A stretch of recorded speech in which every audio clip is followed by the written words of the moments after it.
Now, I'm joined by an expert panel of speakers this afternoon. I'll allow them to introduce themselves. I'll take it over to you, Graham. Hi, I'm Graham Fox. I am Head of Technical for the Beazer Group and Refcom. Hi everybody, my name is Phil Ports. I'm the Head of Marketing and Sales Strategy for Mitsubishi Electric. Hi everyone, my name's Graham Wright. I'm a Senior Manager for the Environmental Readiness section in Daikin. Hello, I'm Gary Stanley and I'm the Sales Engineer for TQ Environmental. Hello, my name's Scott Davies. I'm the Sales Director for JVAC Tools and Advanced Chemicals. Hello, my name's Mike Charlesworth. I'm the Service Manager from TQ Environmental. Hi, I'm Steve Gill, Refrigeration Consultant and founder of World Refrigeration Day. Welcome, gentlemen. I hope you enjoy the following discussion. Okay, so we'll start our conversation today talking about current leak detection practices. Now, we did a little bit of research, just some background, and everyone here has seen the numbers. The good news is there seems to be a lot of compliance in the industry. You know, on the smaller units, typically over 90% have a leak detection check carried out once a year. And on the larger units, nearly 80%. So that's a good start. A bit less consistent is when we look at how quickly people go back to check a system when a leak has been detected, and also some of the recording of some of the leak detection practices that are going on and that kind of thing. So I wanted to open that up to the group just to see what experience you've got out there. It's really encouraging to see the numbers, obviously, for the smaller units in particular. It looks like people are complying in general. It's important to point out there is a regulatory requirement that they check the systems. Anything over 5 tonnes CO2 equivalent has to be checked at least annually. What we recommend as Refcom in our guidance is that you do it anyway, even for the smaller systems with less than 5 tonnes, because it's just good practice. You would go and do a service visit on the equipment anyway, so you should do a leak check as part of that service visit. The one about returning after a leak's been repaired is always a contentious issue. The regulation says that after a leak's been repaired, the system must be leak checked again within a month of the repair being done. But it's very vague. It doesn't say if that's a day later, a week later, or 4 weeks later, or indeed a couple of hours later. And practice does seem to suggest that engineers are doing the repair, they're leak checking it as they're doing the repair, and then they put the system back into service again, probably while they're packing up their tools, maybe having a cup of coffee, and then they go and do the leak check again. Because the issue that a lot of my members have is who is picking up, who's covering the cost of that return if they're having to go back 3 or 4 weeks later. Yeah. And I guess, we might return to that a little bit later in terms of responsibility. The question I would have there is, do people's behaviour differ depending on the system that they're commonly working on? So if you're only working in commercial, premises, do you have a different approach to if you're working in hospitality or something like that? I don't think so. I actually think we work with an industry that's very compliant. And I don't think it matters what kind of system you're working with, whether it be a small split system to a large refrigeration system, or even some big chillers on site. People want to ensure that they're keeping the gas in place, primarily for an environmental reason, but obviously there are other costs, etc. Refrigerant increased in cost sometimes 4 or 5-fold in the space of months. And everyone suddenly went, oh, this is not a commodity anymore, this is actually something, this is a finite resource and I need to protect it. And that made, for me, the whole industry sit up and think about what they were doing, and you see the results there in those numbers. When you introduce change with F-gas 15 plus years ago and you look at the result it's done, yeah, it's been a slow burn over a long time and a lot of work's been gone into it. But like you say, that's a massive positive for our industry. I was just going to say the drivers, from my experience of industry, have been safety, obviously risk involved, as you said, about people, and the cost of refrigerant. The regulatory push has been there since F-gas came in, and that has been a slow burn, although it's been required. It's safety and refrigerant costs have been the main drivers. Mm-hmm. I think it does depend. Looking at the smaller systems, if it's a domestic environment, that's a very different ballgame. Most of the installations that are done commercially or for other businesses, there will normally be business practice in place, but the client is demanding some kind of record being kept anyway. Yeah. So that helps to focus the mind. I mean, I suppose maybe that is where I was coming from, really, because if it's a householder, they might have a completely different view to if it's a commercial building, to if it's, a risk, fixed leak detection, for example, presumably more high-risk situations where, you can't afford to get it wrong. I mean, what's your experience? Particularly on things like ammonia, where it's a matter of life and death. It's got to be constantly checked, maintained, serviced, and ensured that it's protecting, one, the people that are working there, but two, also the environment that it could escape into as well. So in that respect, yes, as an industry, I think we've got it spot on, and we do best practice to ensure that well, one, we avoid leaks, but two, if we do have them, it's rectified and dealt with at the earliest opportunity. I guess all of this leads back to Graham's point earlier on about on that return, because that was the number that actually my eye was drawn to. You spot a leak, you fix it, but then it's a bit questionable whether or not anyone goes back to check it, and there could be quite a long period. And we've talked about responsibility for that. Again, we come across that quite often, where myself and Mike will both do site surveys, and particularly on some of the smaller food manufacturers. So let's say, for instance, somebody who makes sandwiches, and you'll go in to recommend to them what leak detection that they require, and essentially, once we've sized it and priced it, we then pass it on to the contractor who is looking to install it. He then goes down to his customer, and his customer will say, right, let's say, for instance, I've got £10,000 worth of gas, but you want £8,000 to install a leak detection system. I'll take the risk. But that's what I mean. There's one supermarket chain in particular that started having an all-inclusive contract. It was an all-inclusive package price they paid for the maintenance. All of the refrigerant costs became borne by the contractor. And what that did was it focused the contractor's mind and attention a lot more on making sure the system was leak tight.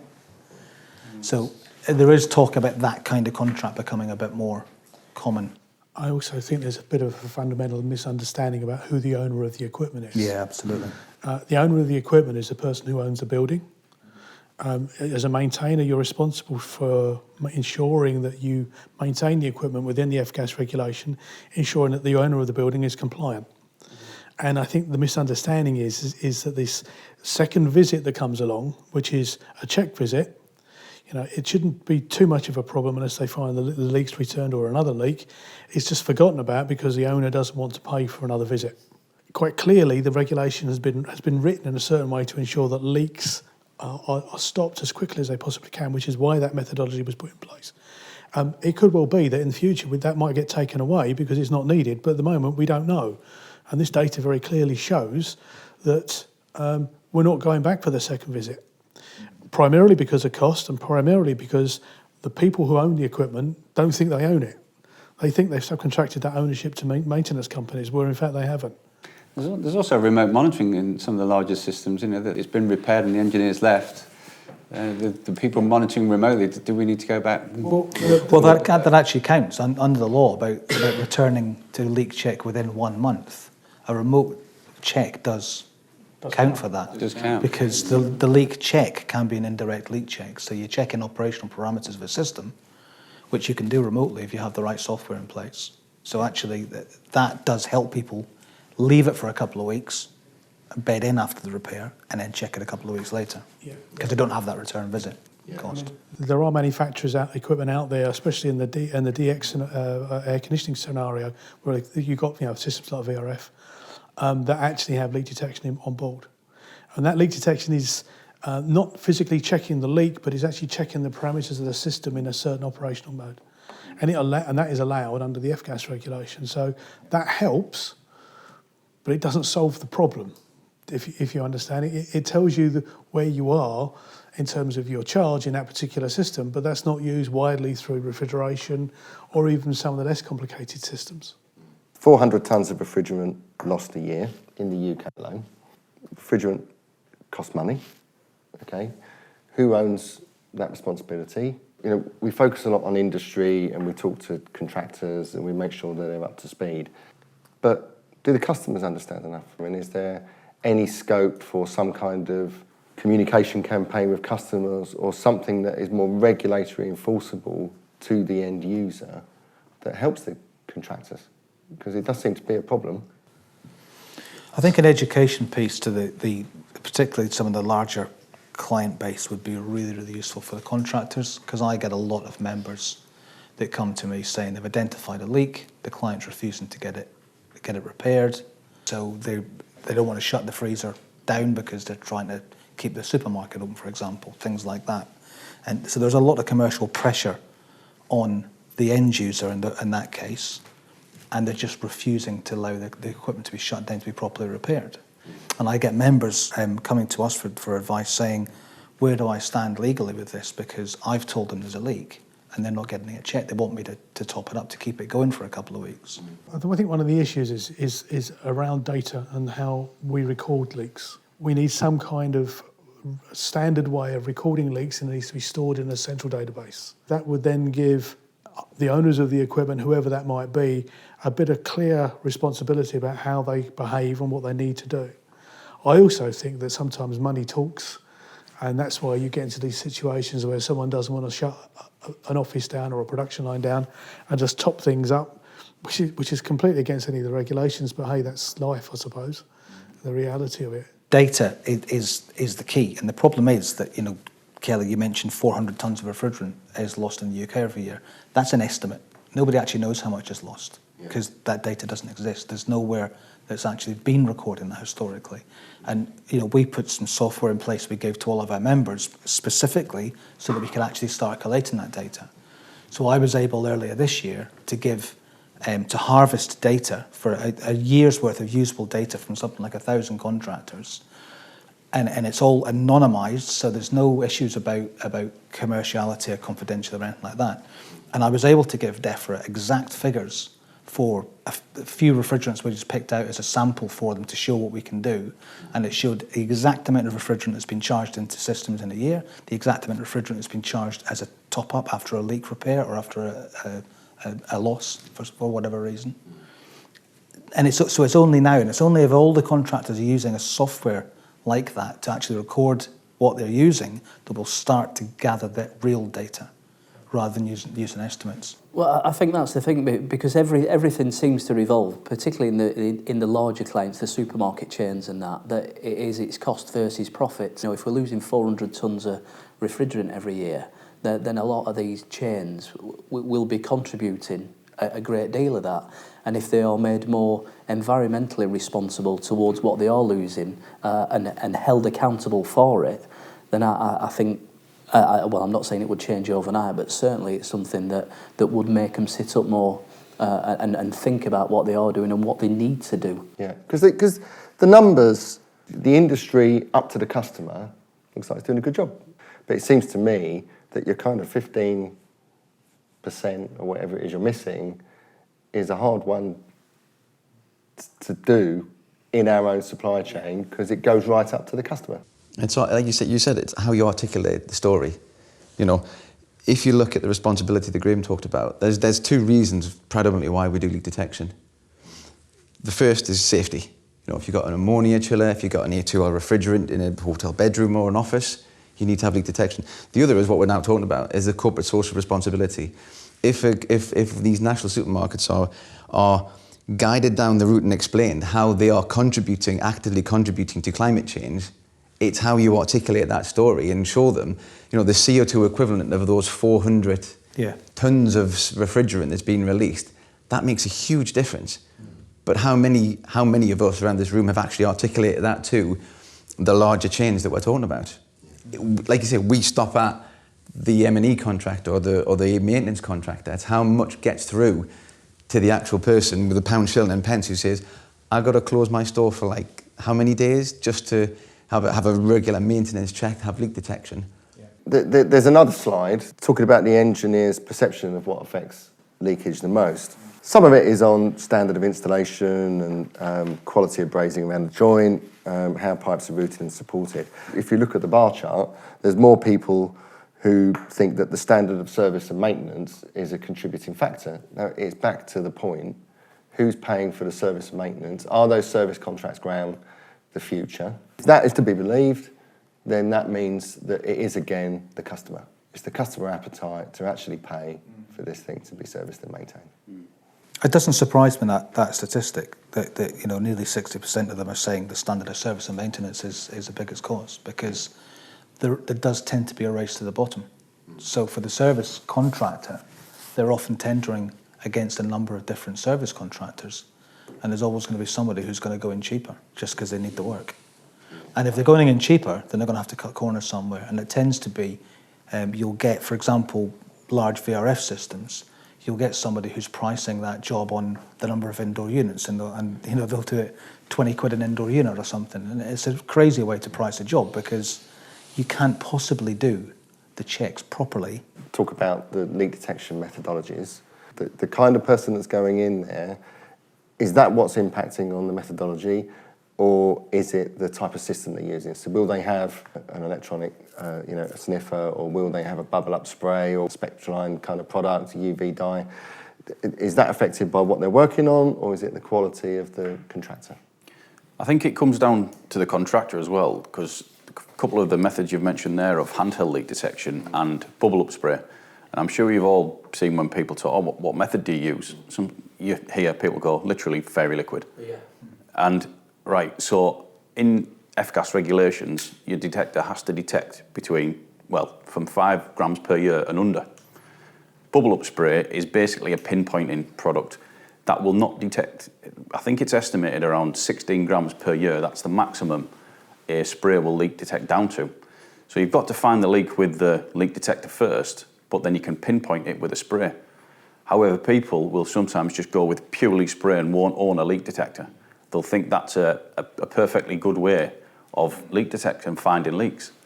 It isn't. You've got to have both methods, I said, because it comes down to pinpointing or actually finding the leak. That's a good point. That's a good point, very because good point, the bubble method really is only acceptable during the installation when you're doing a pressure leak test, not for an annual leak test under the regulations. The bubble method, you've got to figure out where the leak is first. So you definitely need a leak detector. I mean, obviously, it depends on the quality of engineer that's looking at it, but they would look at the system and say, okay, this system is underperforming because I think of a lack of refrigerant or for other reasons. And there could be lots of other reasons, by the way, but lack of refrigerant tends to be a deduction of several things that are happening with the system. Then you've got to figure out where that leak is. Again, it comes down to cost and how much detection you've got. The leak could be over there, your detector's over here, so the amount of gas you're going to lose depends on how much gas detection. I think that's where you look at what gas you're using and what detector. If you're using a refrigerant that's heavier than air, R410A, R32, this is nothing new, because we all know 6 inches above the skirting board, that's the place, because the refrigerant's heavier than air, that's where it's going to settle. So even a pinhole leak over a few hours will gather in the lowest place on the floor, and you're going to get a high enough concentration to detect that. So that's where choosing your location and the type of detector becomes key. Does everyone know that? I mean, Well, I think the way I've always explained it, if a leak detector is available from wherever and it says this leak detector detects everything, that's not a very good leak detector for me, because you could pick up anything. A forklift truck could go past and off your leak detector goes, brilliant, there's a leak there. I think you have to pick the leak detector for the job. As you were saying, hydrocarbons. Yeah. You need a specific leak detector for hydrocarbons, because there could be other units in that area you're working in that have a different refrigerant in it that could be leaking, and it's setting your detector off.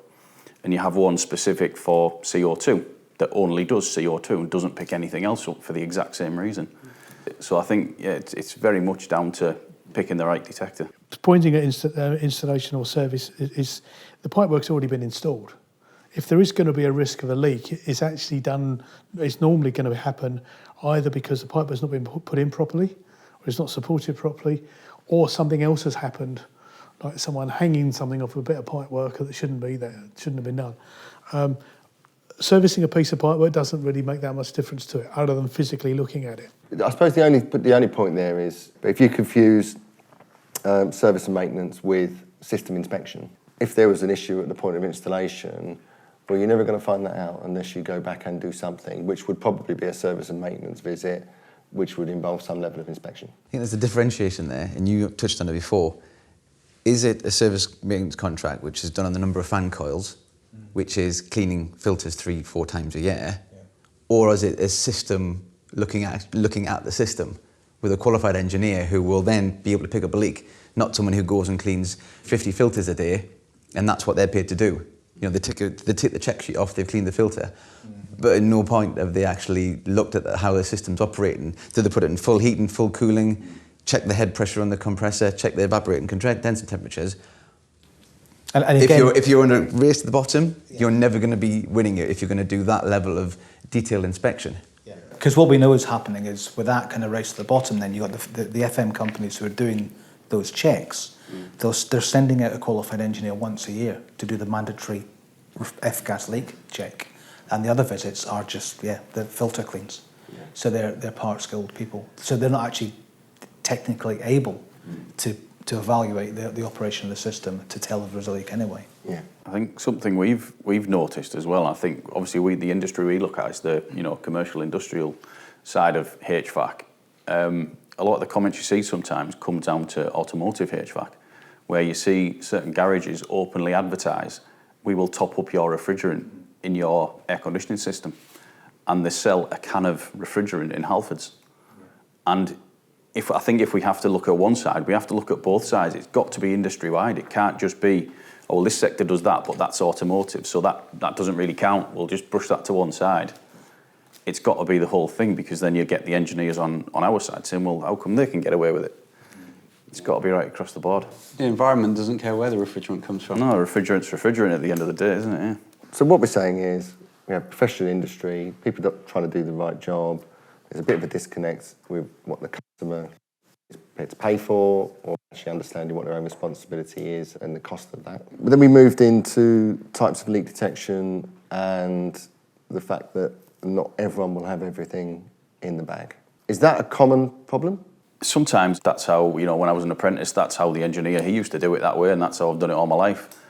And I think we've got to get engineers, as I said, the training, who actually goes through specific leak detection training on the products available on the market and how they work and how you detect it, from fixed to handheld to dyes to sealants, and finding the right one for the right purpose. And so I think training is a big part of it, because everyone does F-gas training and they might spend literally 5 minutes in their F-gas training, think they know how to leak detect, or actually as basic as reading the instructions in the leak detecting box, or when your equipment for fixed comes, of what the actual buttons mean, what the different alarms mean, because they do have different purposes. We work very closely with Grimsby College, and we've supplied them with a leak detection system, R410 and R32, so hotel office application, a sniffer system, and in fact Mike's going next week to install an ammonia system for them as well. And essentially, I mean, it's twofold for us. We want the engineers of the future to be working on our equipment, so when it comes and they're out in the field, I know what TQ do. I've worked on their kit before. I'll get in touch with TQ. But also, we need to educate them at this stage, because this is where they're getting out into the field, and these are the ones that now need the understanding to perhaps sometimes teach the older engineers. I've just come out of college, and this is what we're doing now. This is what's going on, and so the education is continuing throughout the industry. Yeah, absolutely. Yeah, very much so. I think it's worth doing, because I think that's a great point on actually the younger guys going back to their companies and saying, have you seen these type of products, still using halogen lamps and things like that. I was just going to say, education and training are not necessarily the same thing, but you're right, we need to educate everybody, because you'll get some of the older, well, I've done the training, but it could be 20 years ago. We obviously deal with colleges and some of lecturers, we talk to apprentices, we talk to a range of people in the education environment. What we're hearing back is actually, should we have a lot more CPD, kind of continuous professional development? And if you've always been used to the old way, how are we educating people to get up to speed with the new? I think there's a perception in a lot of industries that CPD is seen as a managerial thing. And I've never been a believer in that. And I know, manufacturers have been doing product training courses that help to upskill and keep engineers up to speed with the changes that are going on. 3 years ago now at Crib, we developed a flammables training course, and that was specifically about giving a CPD type upskilling course. We've had this conversation again at Crib Education Committee recently about flammables, and should flammables be an integral part of the F-gas qualification? It absolutely should be. We do it in our own F-gas course. We actually have it embedded in there now. So if you do the basic F-gas course, you're getting that flammables module in there. That should be part of the legislation.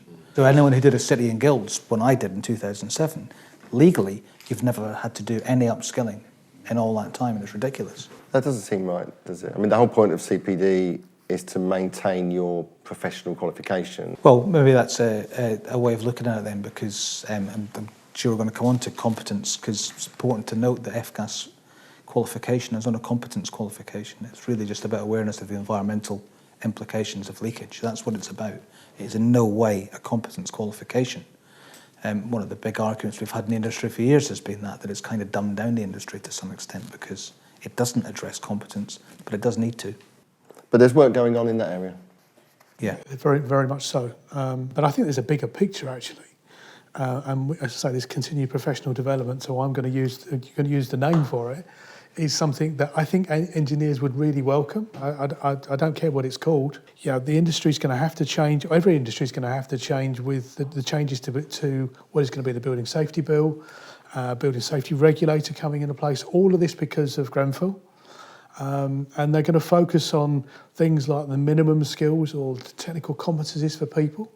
And I think this is fantastic news for the industry, because what it does, it will list what you need to do, or it needs to have as a qualification, so that you can do your work. And part of that would be leak detection, how to use leak detection equipment, how to make sure everything's done safely.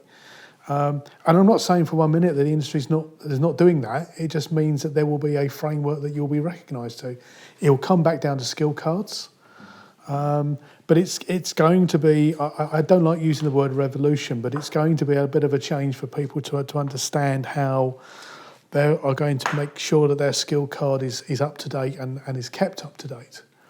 I, for one, do not agree that the City and Guild qualification for F-gas should be a once only. I think it should be once every 5 years as a minimum, because, as you quite rightly pointed out, Graham, refrigerants change every 15 years because we find a better way of doing things. And therefore, those different attributes of that gas need to be taken into consideration and then everyone made very aware of what's going on. Now, manufacturers have a role to play in it, both Phil and I have been involved with a lot of things to do with R32 in the past, and I'm sure we'll be involved in the future when things change again, because it will happen. But quite clearly, training is really key, and we need to make sure that everyone is up to the same speed. So let's say there was a gas handling kind of module. Are we all agreed that there would be an appetite for that? there'll always be contractors complaining that you're forcing them to spend money on something they don't need. I think we can. Because the trouble is, you've got thousands, tens of thousands of people who have worked in industry for a long, long time, and they don't feel that they need it. I think we actually need to deal with refrigerants in the same way we deal with gas safe, for natural gas. It's not because the gases are as flammable or whatever, it's because actually the natural gas we're using is a finite resource which we know about, and the refrigerants that we use, which are the lifeblood of the systems, that are a finite resource. So having some kind of parity with gas safe would make a lot of sense. I think we can make it easier as well. You know, all training has gone online. You know, you can log on any time, day or night, do the tutorial, and then if it is a hands-on course, if refrigerant safe handling, if it's certainly A2L, you know, then you cut the amount of time you need to be actually in front of somebody down to a couple of hours. There's much more availability of training on the market now because the pandemic caused everybody to do their training online. You know, and it's a couple of hundred people a week. You've got hundreds a day being trained. So you invest in all your learning platforms. All of a sudden you go, wow, we've got the ability to upskill and train so many more people. And a day in the classroom is roughly translated to about 3 hours in an online course. It is, yes. Yeah. So instead of having to send an engineer away, maybe a couple hundred miles to the training centre and having an overnight stay with the hotels, a whole day off the tools, not earning you money as an employer. Instead of that, they could do it in the office in the morning or in an afternoon, so you can still get half a day productive work out of them, if you like. And that's really, really important for the contractors. And then, like I say, you've only got to go for half a day to some local centre where they can be tested for the actual practical elements of whatever it is that they're doing. So the costs come down to the contractors, and that is really critical. I think it's another really good example of the way that our industry reacts to a situation it's put in and makes the most of it. You know, we've kind of reinvented training very quickly because we all had to, right? I'm not saying we're clever, we just had to do this because work didn't stop. Yeah. You know, it carried on. And I agree, half a day in a classroom is far better than a whole day because the other half of the day they're just bored. They're bored. And they're not really listening. And it works with the way that engineers want to work. So, you know, as far as I'm concerned, it's a benefit and it gives us the opportunity. It gives organisations like JVAC the opportunity to create their own training to say, okay, this is how you use your leak detectors. The contractors that we talk to or that connect to us on social media or whatever, they love little best practice clips. You know, you give them, 20 seconds on Instagram, this is how you do something, it really goes down well. And they talk to each other and help each other out. I just want to put Graham Fox on the spot just for a second and talk about, we've got big changes coming up in 2025 in terms of F-gas regulations, but what do the next 3 or 4 years look like really in terms of compliance and the regulatory environment? The big changes that are coming are obviously the increasing steps in the phase down of F-gas are going to be forcing us more and more to using more and more flammable refrigerants ongoing. But the changes are not coming in 3 years, they're coming in 2 months, because in January 2022, there's another service placing on a market ban kicking in, which means that all commercial refrigeration equipment has to be using a refrigerant with a GWP of less than 150. So that means that all of that catering equipment, for example, is all going to be using flammable refrigerants. There's no way of avoiding that.